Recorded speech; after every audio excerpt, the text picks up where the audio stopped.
আমি সোমনাথ, আপনাদের সঙ্গে। আর আমার সঙ্গে রয়েছেন, নতুন করে আলাপ করাবার কিছুই নেই, রাজ্য রাজনীতিতে খুব পরিচিত মুখ। সন্ধ্যা হলেই বিভিন্ন টেলিভিশন চ্যানেলে যে রাজনৈতিক বিতর্ক সারা বছর ধরে, শুধু ভোট নয়, অংশগ্রহণ করতে দেখা যায়। এবার তিনি আবার রাসবিহারী কেন্দ্র 21-এর যে হাই ভোল্টেজ বিধানসভা নির্বাচন চলছে, সেই রাসবিহারী কেন্দ্রের জাতীয় কংগ্রেস অর্থাৎ সংযুক্ত মোর্চা মনোনীত জাতীয় কংগ্রেসের প্রার্থী আশুতোষ চট্টোপাধ্যায়। আশুতোষ দা, তোমাকে বিশ্ব বাংলা সংবাদে স্বাগত। যে ম্যারাথন ভোট পর্ব চলছে একেবারে নজিরবিহীন, সেই ম্যারাথন ভোট পর্বে ইতিমধ্যে ভোট ষষ্ঠী অর্থাৎ 6টি পর্ব সাঙ্গ হয়েছে, আরও 2টি পর্ব বাকি, 8 দফায় নির্বাচন। এবং আগামী 26শে এপ্রিল অর্থাৎ আগামী সোমবার 7ম দফায় অর্থাৎ ভোট সপ্তমীর ময়দানে নামবেন আশুতোষ চট্টোপাধ্যায় রাসবিহারী কেন্দ্র থেকে। প্রতিপক্ষ তৃণমূল কংগ্রেসের দেবাশিস কুমার এবং বিজেপির সুব্রত সাহা।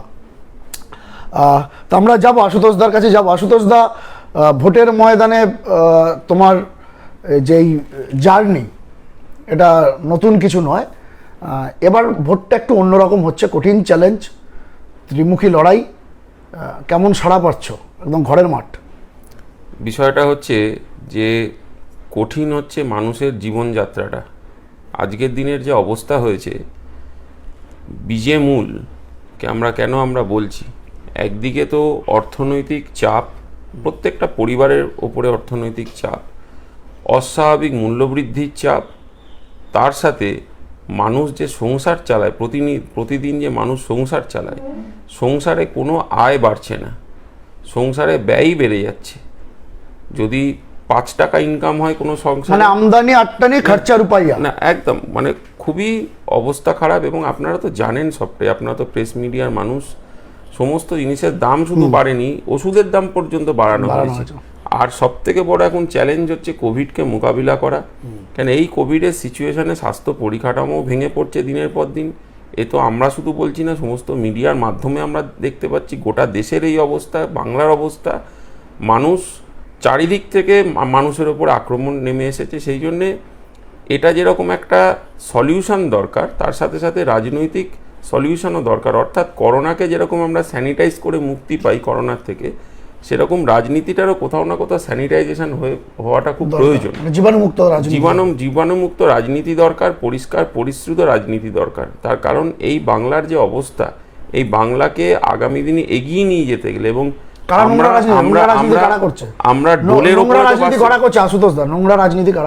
নোংরা রাজনীতি বলতে আমি যেটা বুঝি সেটা হচ্ছে যে মানুষের যে ন্যায্য অধিকার, সেই অধিকার থেকে যখন মানুষকে বঞ্চিত করা হয় এবং মানুষের ওপরে যে এক্সট্রা লেভি চাপিয়ে দেওয়া হয়, এক্সট্রা খরচা করানোর যে পরিকল্পনা হয়, একটা সরকার যখন সরকারি পরিষেবা দিতে ব্যর্থ হয়, সরকারি পরিষেবা না দিয়ে যখন সেই সরকার ব্যবসা করা শুরু করে মানুষের সাথে, সেটা আমি নোংরা রাজনীতি বলে মনে করি। তার কারণ আমি বলি, কংগ্রেসের সময় আপনি 450 টাকার গ্যাস কিনতেন কংগ্রেসের আমলে, এখন আপনাকে বিজেপির আমলে 900 টাকার গ্যাস কিনতে হচ্ছে, একই গ্যাস।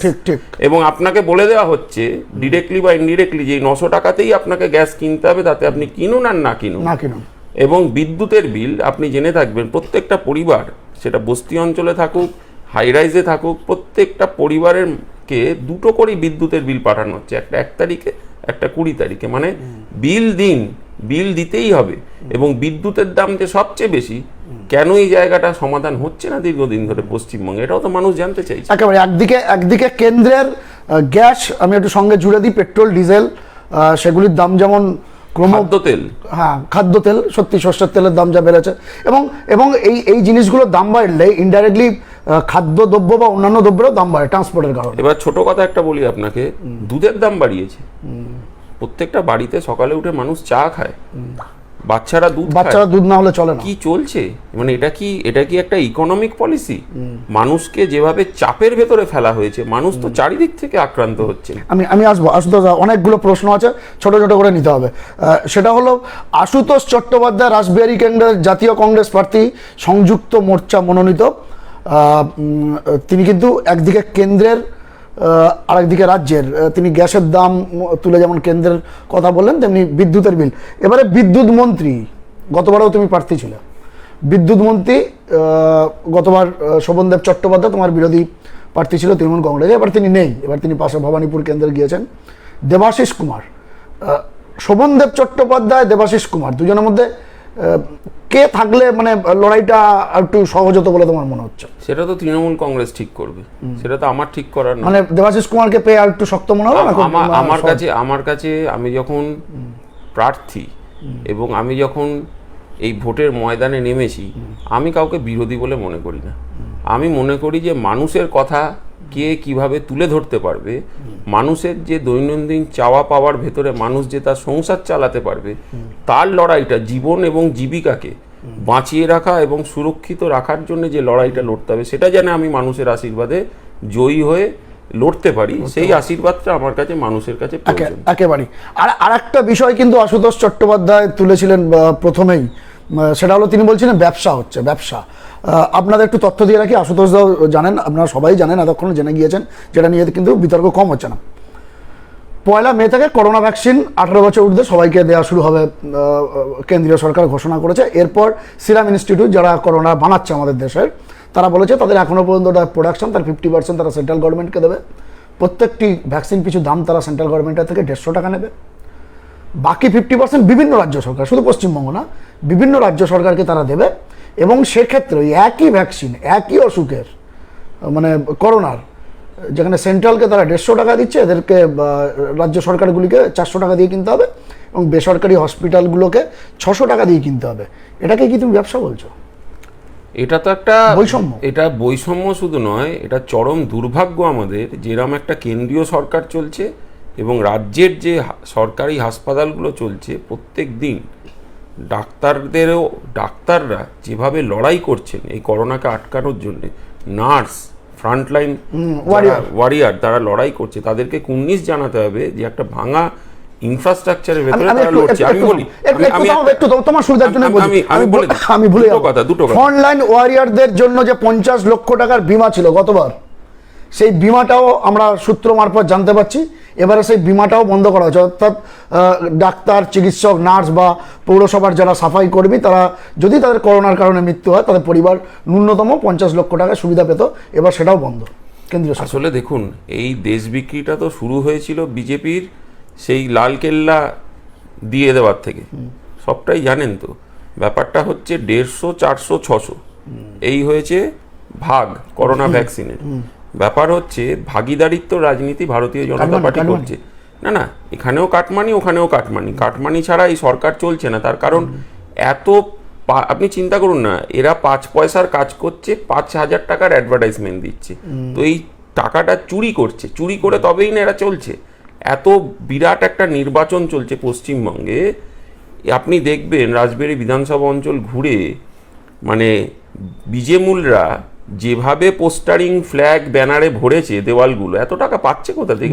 বিজেমূল মানে দুই দলের দুই ফুল মিলে বিজেমূল, মানে বিজেপির এগুলো সব কৃমি, মানে এগুলো সব তৈলাক্ত তৃণমূল, তৈলাক্ত বিজেপি। যারা লোয়ার লেভেলের তৃণমূল, লোয়ার লেভেলের বিজেপি, পুরোনো দিনের, যাকে আমি বলি সবসময় আদি, এদের কোনো জায়গা নেই, এদের কোনো সম্মান নেই। এগুলো সমস্ত তৎকালদের কাজই হচ্ছে বেশি টাকায় টিকিট বিক্রি করা। ঠিক এখানেও তাই, বেশি টাকায় সব জিনিস কিনে নিজেদের চুরি করে লাগিয়ে দাও, যেখানেই যাবে। এটা একটা করোনার মতন। তাই স্যানিটাইজেশনের কথা বলেছি। চিদম্বরম, আমি তোমার কেন্দ্র নিয়ে আসবো।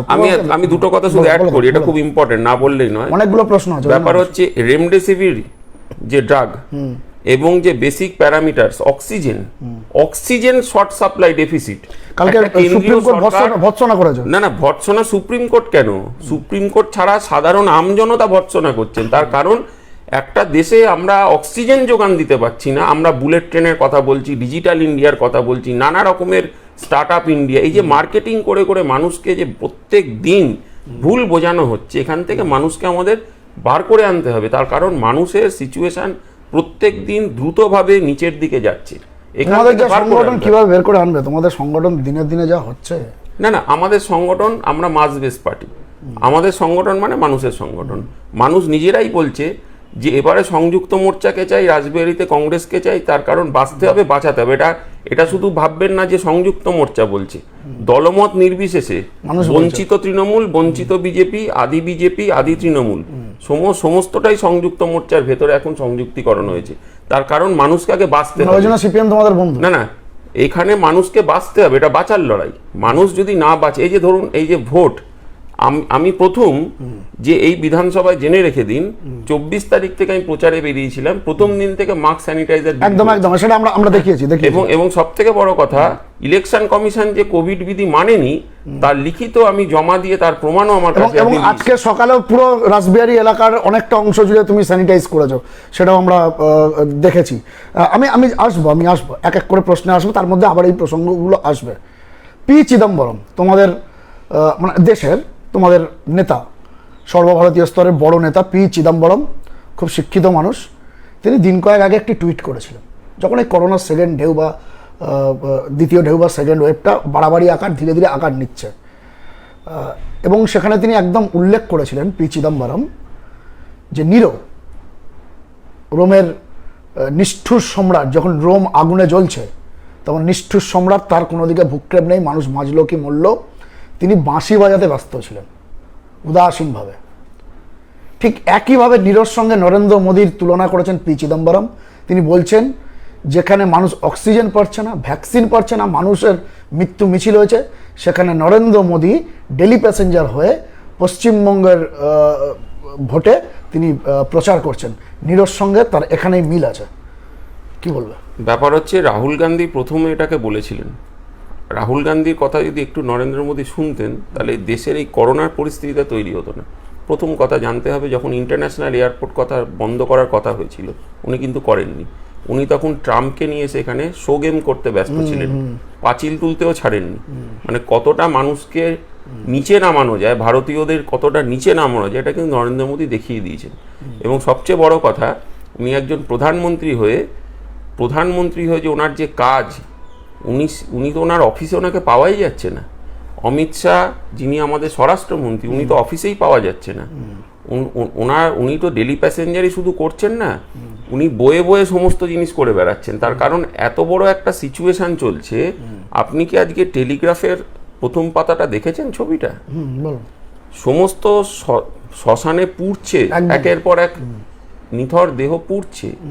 এই ছবি দেখে কোন ভারতীয় নাগরিক বলবে যে আমরা একটা সুস্থ রাজনৈতিক ব্যবস্থার ভেতরে সুস্থ দেশে বসবাস করছি? দ্বিতীয় কথা, চিদম্বরমজি যেটা বলেছেন সেটা একেবারেই সঠিক বলেছেন।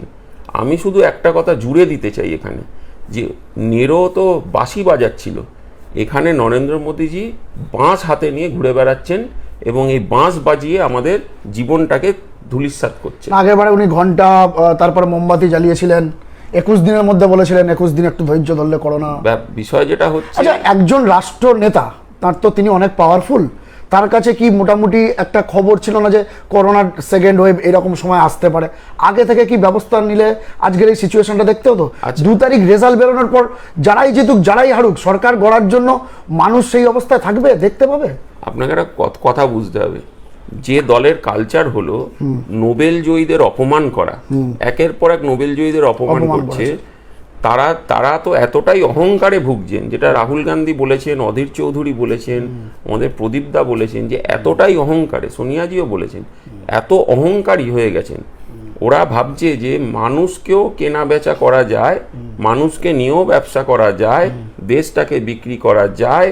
আসলে ইস্ট ইন্ডিয়া কোম্পানি চলে গেছে, কিন্তু ওরা একটা সুযোগ্য সন্তান ছেড়ে গেছে। এই জন্য আমি মাঝে মাঝে বলি এটা ব্রিটিশ জনতা পার্টি, এটা ভারতীয় জনতা পার্টি নয়।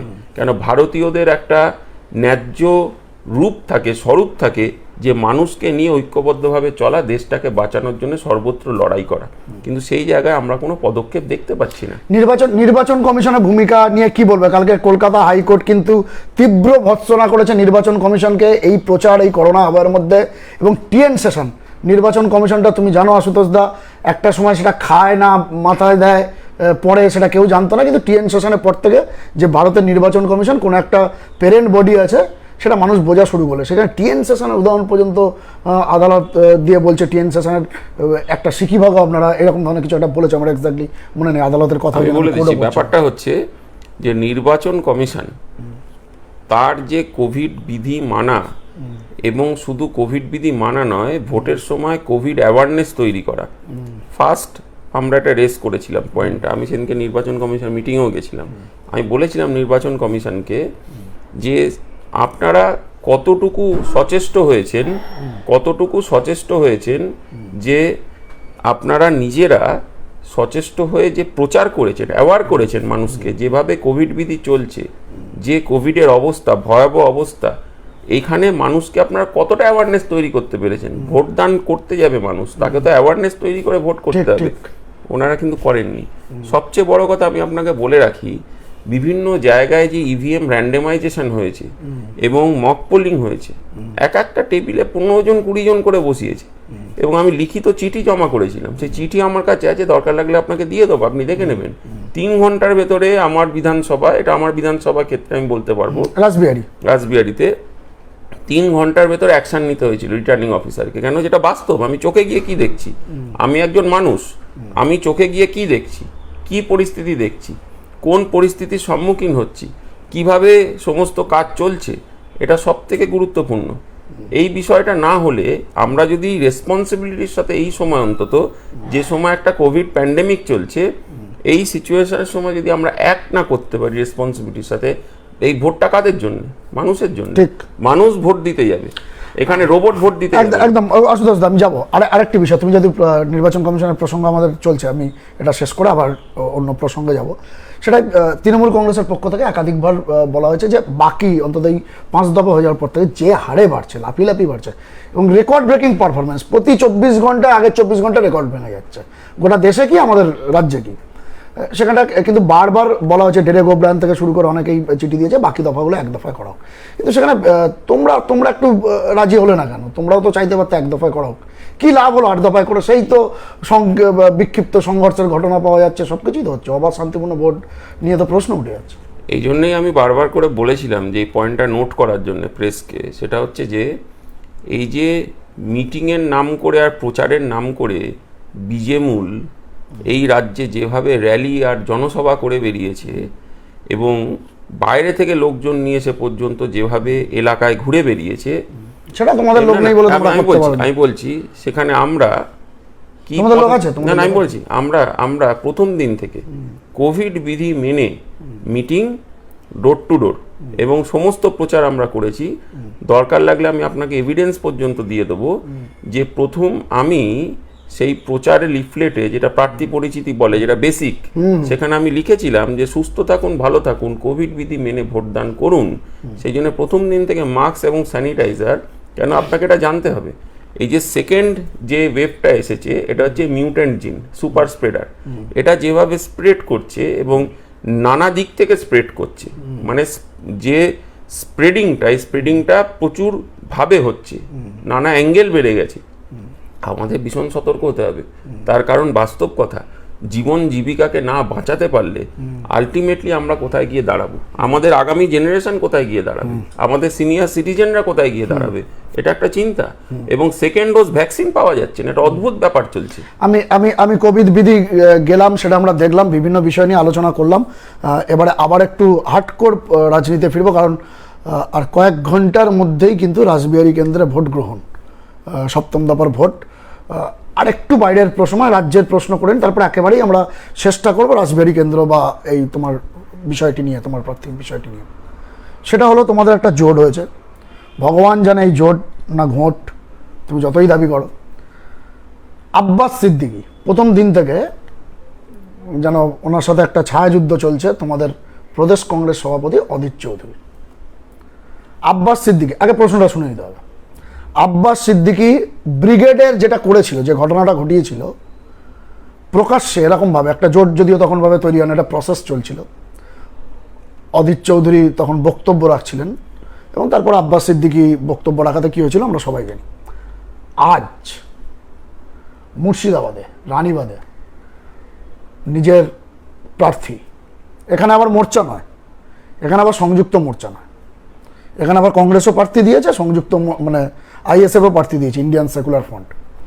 সরাসরি বলছেন, quote unquote, on record, Abbas Siddiqui প্রচারে উঠে বলছেন যে অধীর চৌধুরী ভিতর বিজেপির সঙ্গে, অন রেকর্ড, বিজেপির সঙ্গে আঁতাত করেছে, অধীর চৌধুরীর নেতৃত্বে কংগ্রেসের এখানে অনেক এমএলএ ছিল, কংগ্রেসের এখানে শক্ত গড়, তারা কিছু কাজ করেনি। ভিতর অধীর চৌধুরীর সঙ্গে বিজেপির সম্পর্ক আছে, এখানে আপনারা আইএসএফ প্রার্থীদের ভোট দিন, কংগ্রেসকে ভোট দেবেন না। এটা কিসের জোট?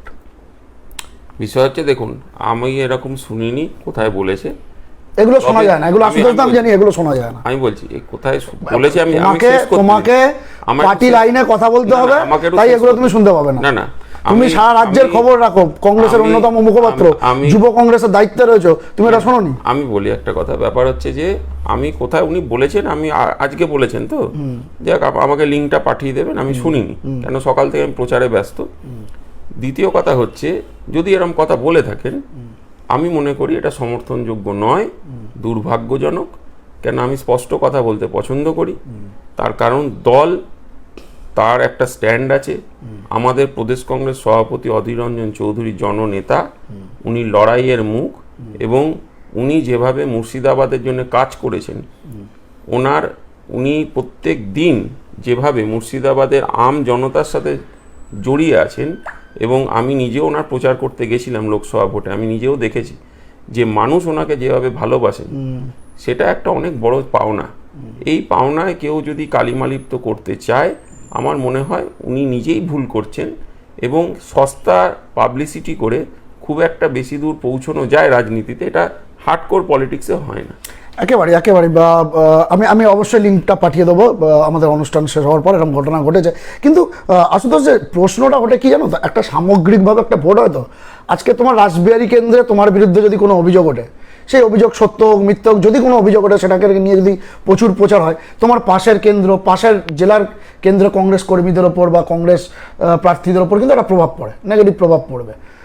সেই একইভাবে জোটের একজন মুর্শিদাবাদে ফেলছে, মানে সে কিন্তু তোমার কেন্দ্রে পাশের কেন্দ্র এই জোট নিয়ে কিন্তু একটা প্রশ্নচিহ্ন উঠে যাবে। এখনো 2 দফায় ভোট বাকি, মানে এটা কিরকম ভাবে এই জোটটা প্রথম থেকেই যেন একটা নড়বড়ে জোট। না, দেখুন, প্রথম কথা, আব্দুল মান্নান আর মোহাম্মদ সেলিমের জন্য এটা হলো নাকি? না, প্রথম কথা হচ্ছে, না, আমি জিজ্ঞেস করছি, আমি আপনাদের একটা কথা বলি। প্রথম কথা, মানে আপনার কথা বুঝতে ভুল হচ্ছে, যে প্রথম দিন থেকে, সেটা 2016 হোক 2021 হোক, আমরা বাম ফ্রন্টের সাথে জোট করেছি, সিপিআইএম এর সাথে জোট করেছি, কংগ্রেস এবং বাম ফ্রন্ট জোটে, বাম এবং কংগ্রেস এইটা হচ্ছে ফ্রন্ট, এটা আমরা জোটে, এবং সেখানে যারা আসতে চেয়েছেন, আলাদা আলাদা করে ভাগ করে যারা আসতে চেয়েছেন, সেটা সংযুক্ত মোর্চায়, ব্ল্যাকমেল করে যারা আমি বলছি যে এটা সংযুক্ত মোর্চায় পরিণত হয়েছে। কংগ্রেস কিন্তু জোট করেছে, আড়াই মাসের একটি দল, আব্বাস সিদ্দিকীর দল, যিনি ফুরফুরা শরীফের ধর্মগুরু পীরজাদা, তার 2.5 মাসের একটি দল, কংগ্রেসের মতো যাদের এত ইতিহাস রয়েছে, শতাব্দী প্রাচীন একটি দল, তাদেরকে ব্ল্যাকমেল করে এসেছে। এটা অনেকেই বলছে, আমি বলছি না, এটা অনেকে বলছে। তার সাথে সেটা হচ্ছে যে তৃণমূল কংগ্রেস একমাত্র দল যে বিজেপির সাথে হাত মিলিয়ে অনেক কিছু করেছে, এবং মন্ত্রিসভা থেকে শুরু করে আরএসএস এবং সমস্ত, এখনো বালিগঞ্জে ঘুরলে আপনি দেখবেন বিজেপি সমর্থিত তৃণমূল কংগ্রেস প্রার্থী পাবেন। আমি সেই বিতর্কে যাচ্ছি না। ব্যাপার হচ্ছে যে ওটা তো হয়েছে, এটা অভিযোগ না, প্রকাশ্য, এটা তো আপনিও জানেন, এটা তো প্রকাশ্য। ব্যাপার হচ্ছে জোটের, যে কোনো জোটের একটা কমন মিনিমাম প্রোগ্রাম থাকে, যে আমরা সরকার গড়লে আমরা মানুষের জন্য কি করতে পারি। যেরকম 2টো এক্সাম্পল, ছোট্ট কথা, আমরা বিদ্যুতের বিষয়টা অ্যাড্রেস করতে চাইছি, সত্যি কথা, 200 ইউনিট পর্যন্ত আমরা তাদেরকে ভর্তুকি 100 ইউনিট ফ্রি করতে চাইছি, কর্মসংস্থানের কথা আমরা বলেছি, আমরা হেলথ কেয়ারের কথা বলেছি। আমরা এই কথাগুলো কিন্তু আমাদের কমন যে ম্যানিফেস্টো, সেটাতে আমরা কিন্তু ক্লিয়ার করে বলেছি। Common minimum programme, CMP, common minimum programme. মনে পড়ে গেল, বাসুদেব দা তুল্য বলে মনে পড়ে গেল, যতটুকু মনে আছে, একটি ইউপিএ 1 সরকার, সোনিয়া গান্ধী চেয়ারপারসন, প্রধানমন্ত্রী মনমোহন সিং, সিপিএম বাইরে থেকে সমর্থন করেছিল, সম্ভবত 60টা বা তার কিছু বেশি সিট নিয়ে, যার মধ্যে ওয়েস্ট বেঙ্গল অনেকগুলো আসন ছিল। এবং তারা এই কংগ্রেসকে, আশুতোষ দাদের কংগ্রেসকে বা ইউপিএ সরকারকে বলেছিল, আমরা কান ধরে উঠতে বসলে উঠবে, বসতে বললে বসবে। সেটা কমন মিনিমাম প্রোগ্রামের বেসিসেই হয়েছিল। পরবর্তীকালে আমেরিকার সঙ্গে পরমাণু চুক্তি নিয়ে এমন ঝামেলা হলো, তারপর থেকে সোমনাথ চট্টোপাধ্যায়ের মতো লোককে সিপিএম বহিষ্কার করলো। তিনি হয়তো ঠিক কথা বলেছিলেন, রাজনীতি মহল সেটা মনে করে, স্পিকার ছিলেন। এবং সেই জোট থেকে বা সেই ইউপিএ থেকে সেন্ট্রাল গভর্নমেন্টে সিপিএম বেরিয়ে এসেছিল। তারপরে সিপিএমের কী হাল হয়েছে সেটা শুধু পশ্চিমবঙ্গ না, সারা দেশ দেখেছে। মানে সোনিয়া গান্ধী সিপিএমকে কী করেছিল, কে কার কান ধরে উঠবোস করেছিল, সেটা সিপিএম হাড়ে হাড়ে টের পেয়ে গেছিলো। যাই হোক, সেই কমন মিনিমাম প্রোগ্রামে এবারেও জোট হয়েছে। 2016-তে আবার, 19-এ আবার হয়নি, 16-তে আবার হয়েছিল। আমি সেই জায়গা থেকে একটি জায়গা পাবো, এই সাই বাড়ি, এইগুলো মানুষ ভুলতে পারে না। তোমার বালিগঞ্জ বিজন সেতু, তোমার এখান থেকে সোজা গেলে, তোমার বিধানসভা থেকে সোজা গেলে, তা হাওড়ায় তোমাদের কংগ্রেসের সেই বামেদের, এটা অনেক পুরনো, তুমি বলতে পারো এটা অনেক পুরনো ইস্যু, এটাও এখন মানুষ আলোচনা করে। ব্যাপার হচ্ছে যে আলোচনা যারা করে তাদেরকে বলি, সাইবাড়ির যিনি মূল যারা হত্যা করেছিল তারা তো তৃণমূলের ব্লক প্রেসিডেন্ট, সেটা তো কই বলেন না, সেটা তো আপনারা বলেন না একবারও, যে সারদা নারদার টাকা চুরি করে, প্রকাশ্যে চুরি করে, তৃণমূলে থেকে, তৃণমূলের গুড বয় হয়ে, গুড স্টুডেন্ট হয়ে তারা এখন বিজেপি সবচেয়ে বড় নেতা। মানে ওরা করেছে বলে তোমরা একদম আমি আলোচনা হয়, এই তো তুমি বলছো, এই তো তুমি বলছো না, আমি বলছি যে সরাসরি প্রচার হচ্ছে, মানুষ দেখছে তোমার কথাটা শুনছে। নিশ্চয়ই আপনি যখন প্রশ্ন করবেন আপনাকে সমস্তটা নিয়ে প্রশ্ন করতে হবে। তুমি কংগ্রেসের প্রতিনিধি, সাইবাড়ি যে ঘটনাটা জেনে নেবেন। এখনো অবধি কেন রাজ্যে কে কংগ্রেস নেই? রাজ্যে তৃণমূল কংগ্রেসের সরকার চলছে, এখনো অবধি কমিশন বেরিয়েছে, রিপোর্ট বেরিয়েছে। না, সাইবাড়ি কেন, যে কোনো হত্যাই আমি সমর্থন করি রাজনীতির নামে, শীতলকুচিও সমর্থন করি না। আমি একটাই কথা বলতে চাই, 21শে জুলাই যুব কংগ্রেসের আন্দোলন ছিল, এখনো কি তদন্ত রিপোর্ট বেরিয়েছে? কমিশনের রিপোর্ট বেরোয়নি। রাজ্যে কে? তৃণমূলের সরকার। এই সাইবাড়ি হত্যাকাণ্ড, যে হাওড়ার ইনসিডেন্টটার কথা বলছো, কই মাছের ইনসিডেন্ট, তার এখনো কমিশনের রিপোর্ট বেরিয়েছে কেন? আমরাও তো জানতে চাইছি।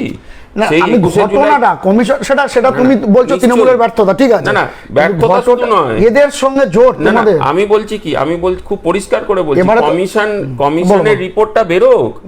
সেখানে তো আমরা যেটা জানি, যারা নন্দীগ্রামে গুলিঠুলি চালিয়েছিলেন তাদের তো সব প্রমোশন হয়েছে, এবং এই যে ঘটনাটা বললেন, সেই ঘটনায় যারা জড়িত তাদের প্রমোশন হয়েছে। তাহলে তো আমি বলবো যে কোন আইডিওলজির ওপরে তৃণমূল কংগ্রেস এই কাজগুলো করেছেন। আমার তো মনে হয় তৃণমূল কংগ্রেস করেছে বলে তোমরা আইডিওলজি বিসর্জন দিয়ে আমাদের সাথে সিপিএম এর সাথে, আমি কি বলছি, আমি বলছি politics is about possibilities. Abbas Siddiqui পদে পদে অধীর চৌধুরীকে অপমান করে যাচ্ছেন, যিনি এতদিনের সাংসদ। রবিনহুড ইমেজ যারা আছে তাকে আব্বাস সিদ্দিকী পদে পদে অপমান করে যাচ্ছে, তবুও সেই জোটের মধ্যে। আব্বাস সিদ্দিকের প্রসঙ্গে আপনি যা যা প্রশ্ন করেছেন আমি সবটাই খুব ক্লিয়ারলি ক্যান্ডিডলি উত্তর দিয়েছি। আশা করি তারপর কোনো ব্যাপার থাকে না। কিন্তু একটা জিনিস যেটা হচ্ছে, যেটা বুঝতে হবে, যে বাংলার আপনি অবস্থাটা ভাবুন। আপনি দেখতে পাচ্ছেন কেন্দ্রীয় স্তরে যে রিপোর্টাররা মুখ খুলতে পারছে না, চ্যানেল সে তার নিজের মতন কাজ করতে পারছে না।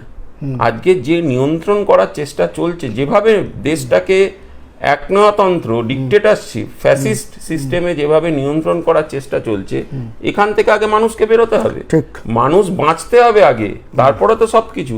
মানুষকে বাঁচানোর জন্যই তো। আমি রাসবিহারী কেন্দ্রে ফিরে আসবো, আমাদের আর অল্প একটু সময় আছে, আমি রাসবিহারী কেন্দ্রে ফিরে আসবো।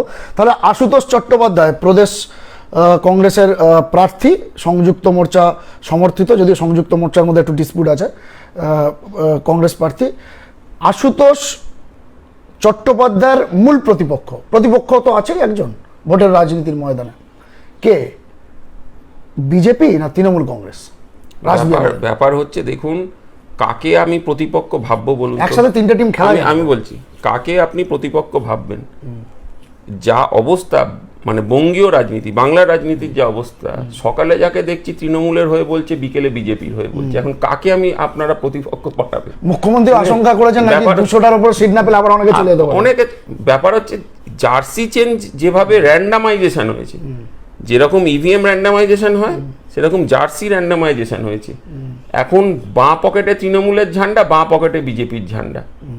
এই বাঁ ডান, মানে এক পকেটে বিজেপির ঝান্ডা, অন্য পকেটে আবার চেঞ্জ হয়ে যাচ্ছে, মানে মিডিল সাইড দিয়ে চেঞ্জ হয়ে যাচ্ছে। তাহলে দু পকেটে যারা ঝান্ডা নিয়ে, দুটো দলের ঝান্ডা নিয়ে ঘুরছেন, তারা কখন রিভলভিং চেয়ারের মতন ঘুরতে থাকবে তো বোঝা মুশকিল। হয়তো তৃণমূলের কেউ আছেন, উনি হয়ে যাবেন বিজেপি, আবার বিজেপির কেউ আছেন, হয়ে যাবেন তৃণমূল। মানে ব্যাপারটা হচ্ছে politics with a capitalist interest. এটাই হচ্ছে পলিটিক্সের অবস্থা এখন। এখান থেকে তো মানুষ বেরোতে একেবারেই যে ইন্টারেস্টের কথা বললো, সেই ইন্টারেস্টের কথা থেকে আমি বলি, তুমি একটা অভিযোগ করেছো, সম্ভবত নির্বাচন কমিশনকেও জানিয়েছো। তৃণমূল অভিযোগ করে আসছে বিজেপি প্রচুর টাকা ছড়াচ্ছে। আশুতোষ চট্টোপাধ্যায় তৃণমূলের বিরুদ্ধে অভিযোগ করে বলছে 500 টাকার কুপন হয়েছে, যেটা আমরা জয়নগরে দেখেছিলাম। সত্য মিথ্যা আমরা যাচাই করিনি, কিন্তু জয়নগরে দেখেছিলাম যে নরেন্দ্র মোদী সবাই যাওয়ার জন্য 1000 টাকা করে কুপন দেওয়া হচ্ছিল, কুপন জমা দিলে 1000 টাকা ক্যাশ। সেই রকম তুমি অভিযোগ করেছো, আমাদের কাছে খবর আছে বা খবর সব জায়গাতেই বেরিয়েছে যে তৃণমূল এরকম রাসবিহারী কিন্তু 500 টাকা করে নাকি কুপন করেছে। কি বলবো এটা নিয়ে, কি কি খবর আছে? বিষয়টা হচ্ছে, দেখুন, প্রথম কথা, এটা মডেল কোড অফ কন্ডাক্টের ভায়োলেশন। ঘটনাটা কি ঘটেছিল? ঘটনাটা খুব পরিষ্কার। আমায় ফোন করলো আমাদের যিনি ব্লকে আছেন, আমি নিজে গেলাম, দেখছি ওখানে একটা কুপন বিলি চলছে। আপনি যদি জেনারেল কাস্টের মানুষ হন তাহলে আপনি 500 টাকা মাসে পাবেন, আর আপনি যদি শিডিউল টাইপ শিডিউল কাস্টের হন তাহলে আপনি 1000 টাকা প্রতি মাসে তৃণমূল বলেছে, মানে আমি বলছি এই যে কুপন বিলি, এই কুপন বিলি কি করা যায় এখন? এই যে প্রলোভন, অর্থাৎ আমি সারা বছর লুট করব আর ওই লুটের 1% দিয়ে ভোটটা যদি কোনোভাবে তথ্য প্রমাণ নিয়েই তো আমরা জমা করেছি, এবং বিজেপিও কম করেছে নাকি রাসবিহারীতে? আপনি চিন্তা করুন, মানে আর্মি ড্রেসে হোর্ডিং বানাচ্ছে, মানে আর্মির সেন্টিমেন্টটাকেও রাজনীতির ময়দানে, রাজনীতির বাজারে সমস্ত জমা করে রাজনীতির বাজারে। আমি একটু থামাবো, 500 টাকার কুপনের অভিযোগটা আমরা জানতাম, কিন্তু এই অভিযোগটা অন্তত আমার কানে আসেনি। কিন্তু মারাত্মক অভিযোগ যে আর্মিদের নিয়ে 2019-এর বালাকোট, সেখানে অভিযোগ উঠেছিল যে কংগ্রেসের বিরুদ্ধে একটা দেশদ্রোহী ঠিক বলবো না, একটা বিজেপি একটা দেশপ্রেমিক ইমেজ তুলে ধরার জন্য তাদের সরকার রয়েছে 2014 থেকে। বালাকোটটা যেটা সার্জিক্যাল স্ট্রাইক বলা হচ্ছিল বা বালাকোটে যে বিস্ফোরণটা বলা হচ্ছিল, সেটা কিন্তু মানুষের আবেগ, সেনাবাহিনীকে সামনে রাখে। কারণ সেনাবাহিনী আমাদের, আমরা যখন রাতে ঘুমোই তারা সীমানা পাহারা দেয় প্রচুর প্রতিকূল পরিবেশের মধ্যে।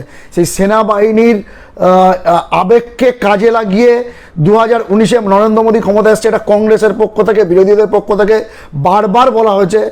আবার আশুতোষ চট্টোপাধ্যায় ভোটের ঠিক 72 ঘন্টা আগে মারাত্মক অভিযোগ তুললেন যে রাসবিহারী কেন্দ্রে আর্মির ড্রেস পরে, জানা নেই সে নকল আর্মি কি, নিশ্চয়ই নকল বা আসল সেটা জানা নেই, কিন্তু আর্মির ড্রেস পরে, আর্মির ইউনিফর্ম পরে বা ওই রকম টাইপের ইউনিফর্ম বানিয়ে, নকল ইউনিফর্ম বানিয়ে, যাই হোক না কেন সেটা তদন্ত সাপেক্ষ, সেখানে বিজেপির পতাকা ফেস্টুন লাগানো হচ্ছে। অর্থাৎ সেনাবাহিনীর আবেগটাকে কাজে লাগানোর চেষ্টা করা হচ্ছে, যা কিন্তু সংবিধান বিরোধী। এবং রাসবিহারী কেন্দ্রে যিনি প্রার্থী হয়েছেন সুব্রত সাহা, তিনি কিন্তু লেফটেন্যান্ট, অর্থাৎ আর্মির প্রাক্তন তিনি আধিকারিক। এটা তোমরা যেটা বলছো, এর কি প্রমাণ আছে তোমাদের কাছে? প্রমাণ ছবি সহ নির্বাচন কমিশনকে জমা দিয়েছে। নির্বাচন, এটা তো থানাতেও হবে। নির্বাচন কমিশনও যেরকম কানা, আর তার নিজের থানাও সব কানা। তো এই কানা অ্যাডমিনিস্ট্রেশনকে কিভাবে ওগুলো কি আসল আর্মি না নকল আর্মি সাজিয়ে? না, একদম আর্মি ড্রেস। আপনাকে আমি ছবি দিয়ে দিতে পারি। আর্মি ড্রেসে ছবি দেয়া হচ্ছে, হোর্ডিং করা হচ্ছে। আমি বলতে চাইছি যে আমরা তো আর্মিকে সম্মান করি, আর্মির জন্য আমরা আছি, এবং আর্মি এবং নেভি, এয়ারফোর্স, সেনাবাহিনী আমাদের গর্বের জায়গা। সেটা কি রাজনীতির ময়দানে বিক্রি করার জায়গা? এটাই তো মানুষকে চিন্তা করতে হবে, যে কারা কিভাবে মানুষকে আবেগপ্রবণ করে ভোটটা কিনে নেওয়া এবং মানুষকে কুপন বিলি করে ভোটটাকে ডিস্টার্ব করে দেওয়া, এটার সুস্থ রাজনীতির পরিচয় হতে পারে। একেবারে আর্মিদের নিয়ে রাজনীতি হচ্ছে, অ্যাবসলিউটলি হচ্ছে, একেবারে আর্মিদের নিয়ে রাজনীতি হচ্ছে। এটা কিন্তু অভিযোগ এবং ভয়ঙ্কর অভিযোগ। যদি এটা সত্যি হয় আমরা জানি না, আশুতোষ দা বলছেন তিনি তথ্য প্রমাণ সহ নির্বাচন কমিশনে জমা দিয়ে দিয়েছে। এখনো পর্যন্ত কত ঘন্টা আগে রিপোর্ট করেছো? আমরা মিনিমাম 7-8 দিন আগে রিপোর্ট করেছি। এখনো কোনো হোর্ডিংও খোলা হয়নি, কিছুই খোলা হয়নি, এখনো কোনো কিছু করা হয়নি। নির্বাচন কমিশন দেখতে পায় না। নির্বাচন কমিশন হচ্ছে তা, এবং এখানকার পুলিশকে আমরা দেখতে পাচ্ছি কয়েকটা থানা বাদ দিয়ে, হ্যাঁ, মানে একটা দুটো থানা আছে। আর্মিরা হোর্ডিং লাগাচ্ছিল না, হোর্ডিং এ আর্মিদের ইউনিফর্ম ছিল, হোর্ডিং এ আর্মির ইউনিফর্ম, উনি ওনার ইউনিফর্ম দিয়ে ছবি করে সেই হোর্ডিং এ দিচ্ছে। মানে বিজেপি প্রার্থী যেহেতু তিনি প্রাক্তন সেনাকর্তা ছিলেন, সেই ছবিটা ইউজ করা হচ্ছে। একদম সেই ছবিটা আমাদের একটু বলতে ভুল হয়ে গেছিল। আর্মি ড্রেস পরে কেউ হোর্ডিং লাগাচ্ছিলেন না। আশুতোষ দা যেটা বললেন আমাদের একটু ভুল হয়ে গেছিল, সেটা হলো যেহেতু বিজেপির প্রার্থী প্রাক্তন সেনা আধিকারিক, তিনি তার কর্মজীবনে ভারতীয় যেটা আমাদের গর্বের অহংকারের আর্মির যে ইউনিফর্ম, সেটা একটি রাজনৈতিক দলের ব্যানারে ভোটের ময়দানে ব্যবহার করা হচ্ছে। এটা কিন্তু আমারও মনে হয় এটা কিন্তু অনৈতিক।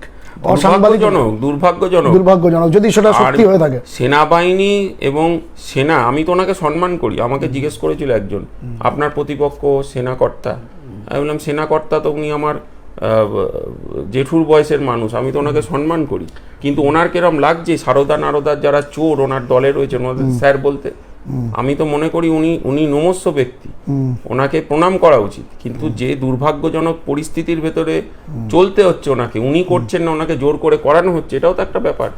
আমি আসবো, আমি একদম শেষের দিকে যাবো, একদম রাসবিহারী কেন্দ্র যদি 2019টাকে বেস ধরা হয়, সেখানে দেখা যাচ্ছে রাসবিহারী কেন্দ্র প্রায় 5,000 সামান্য 5,500 সামান্য ভোটে এখান থেকে ভারতীয় জনতা পার্টি লিড নিয়েছিল। যদিও কেন্দ্রটি হেরেছিল, দক্ষিণ কলকাতা কেন্দ্রটি তৃণমূল কংগ্রেস জিতেছিল, কিন্তু রাসবিহারী বিধানসভা থেকে লিড নিয়েছিল ভারতীয় জনতা পার্টি প্রায় 5,500 ভোটে, এবং 2টি ওয়ার্ডও এখানে তাদের জনপ্রতিনিধি আছেন। সেই জায়গায় লড়াইটা অনেকটা কঠিন নয়? ব্যাপারটা হচ্ছে আমি যখন ময়দানে নেমেছি, কে লড়াই করছে, কে কি করছে, তাদের বিজেপি এত উত্থানটা এবার কি করে রাসবিহারী, এখানে জানি তো আমরা প্রথমে কংগ্রেস তারপর তৃণমূলের এটা শক্ত ঘাঁটি। এই বিধানসভা শুধু নয়, গোটা বাংলায় যা বিজেপির আপনি উত্থান দেখছেন, এটা তৃণমূল কংগ্রেসের আশীর্বাদ। কারণ তৃণমূল কংগ্রেস জামাই করে বিজেপিকে এনেছে, তাই তৃণমূল কংগ্রেসের জামাইয়ের নাম বিজেপি। ওই জন্য দেখবেন শিফটিংটা একদম র্যান্ডামাইজেশন বেতে হচ্ছে, ওই জন্য সকালে যে তৃণমূল, বিকেলে সে বিজেপি, ওই জন্য বোঝা মুশকিল মানুষ, ওই জন্য এই বিজেমূলকে আর আস্থা রাখতে পারছে না এদের উপরে। একেবারে একদম আরেকটি বিষয় হলো, আমি একদম শেষ আমার প্রশ্ন, সেটা হলো রাসবিহারী কেন্দ্রটা আমরা ঘুরে দেখেছি, আমিও জানি এখানে একদিকে পুরো যদি ভৌগোলিক তার পরিধি বলা হয়, একদিকে বস্তি এলাকা, আর একদিকে এলিট ক্লাসের মানুষ, বড় বড় শিল্পপতি থেকে সেলিব্রিটি থেকে শুরু করে প্রচুর মানুষের বসবাস, আবার একদিকে বস্তি এলাকা। তুমি যেমন বলছিলে, একদিকে সাউথ সিটি, একদিকে আবার টালিগঞ্জের নিউ আলিপুরের বস্তি। এই যে বৈষম্য, ভৌগোলিকভাবে বৈষম্য বা আর্থিকভাবে বৈষম্য, এখানে কাজ করতে একটু সমস্যা হয় না? মানে বিভিন্ন রকমের বিভিন্ন মানসিকতার মানুষের সাথে তো মিশতে হয়। বিষয় হচ্ছে, আমি যখন ডোর টু ডোরে গেছিলাম, কেন আমি ম্যাক্সিমাম কাভারটা করেছি পায়ে হেঁটে ডোর টু ডোর, একটাই মানুষের বক্তব্য যে আমরা বাঁচতে চাই, আমরা সম্মানের সাথে থাকতে চাই, আমরা দুমুঠো খেয়ে আগামী যে আমাদের প্রজন্ম তার জীবনকে সুরক্ষিত রাখতে চাই। এই দাবিটা সমস্ত স্তরের মানুষের দাবি। তার কারণ আমাদের এই বাংলার অবস্থা যা, আইটি পার্কে যদি গরু চড়ে, তাহলে শিক্ষিত বেকাররা কোথায় যাবে? ঘরে ঘরে শিক্ষিত বেকার জন্মাচ্ছে, এবং তারা পড়াশুনো শিখছে, তাদের কোনো ন্যায্য যে চাকরি পাওয়ার যে অ্যাটমসফিয়ার, সেটাই তো নেই, সব টেম্পোরারি অবস্থা। কালকে যে সকালে চাকরি থাকবে না, এই অনিশ্চয়তার ভেতরে একেবারে। তারপরে করোনা মহামারী খুব একদম আর্থিকভাবে ভেঙে পড়ছে, জানা নেই কি হবে। শেষ প্রশ্ন, আশুতোষ চট্টোপাধ্যায় যদি রাসবিহারী কেন্দ্র থেকে আগামী 2 মে ফলাফল ঘোষণার পর যদি রাসবিহারী কেন্দ্র থেকে বিধায়ক নির্বাচিত হন, তাহলে রাসবিহারী কেন্দ্রের জন্য আশুতোষ চট্টোপাধ্যায় কি করবে? একদম ছোট্ট করে, কিন্তু পুরো ম্যানিফেস্টো বলতে বলছিলেন। ম্যানিফেস্টোর বলার কোনো জায়গাই নেই, তার কারণ রাসবিহারী বিধানসভা ক্ষেত্রে যে জায়গা প্রচুর কাজ তৃণমূল আর কলকাতা কর্পোরেশন না, ওই রংই হয়েছে। রংটাকে যদি কাজ বলেন, সেটা আপনি দায়িত্ব নিন। বিষয় যেটা হচ্ছে যে কর্মসংস্থান, এবং রাসবিহারী কেন্দ্রের আশেপাশে আরও হাসপাতাল দরকার, তার কারণ পপুলেটেড জায়গা, এখানে বস্তি অঞ্চলে ফায়ার সিস্টেম দরকার, এখানে ট্রিটমেন্ট যেটা হচ্ছে সেই ট্রিটমেন্টটাকে আরও বেটার করার জন্য যতটুকু কাজ করার দরকার, আমাদের বাড়ি বাড়ি গিয়ে মানুষের সমাধান করতে হবে, এবং জেনেরিক ওয়েতে সমাধান সম্ভব নয়, ইন্টিগ্রেটেড ডেভেলপমেন্টের ভেতরে সমস্যার সমাধান করতে হবে। এবং বারবার আমি বলছি, সংযুক্ত মোর্চা একটা সরকার স্থায়ী সরকার দরকার, যে সরকার তার কর্মর ভেতরে ধর্মটা খুঁজে পাবে। এটা সংযুক্ত মোর্চার যে এটা হাস্যকর, সংযুক্ত মোর্চার একটা স্থায়ী সরকার দরকার, ধর্মনিরপেক্ষটাও জুড়ে দিচ্ছে, ধর্মনিরপেক্ষ স্থায়ী দরকার। কিন্তু আমি আশুতোষ দা, আমি জানি না পার্টি লাইনে গিয়ে তাকে কথা বলতেই হবে, তিনি একজন পার্টির সৈনিক। সংযুক্ত মোর্চাটা নিজেরাই কতটা স্থায়ী সেটা নিয়ে খুব সন্দেহ হচ্ছে মুর্শিদাবাদের ঘটনায়, বা আব্বাস সিদ্দিকী যা বলছে। যাই হোক, অন্যভাবে নেওয়ার কারণ নেই।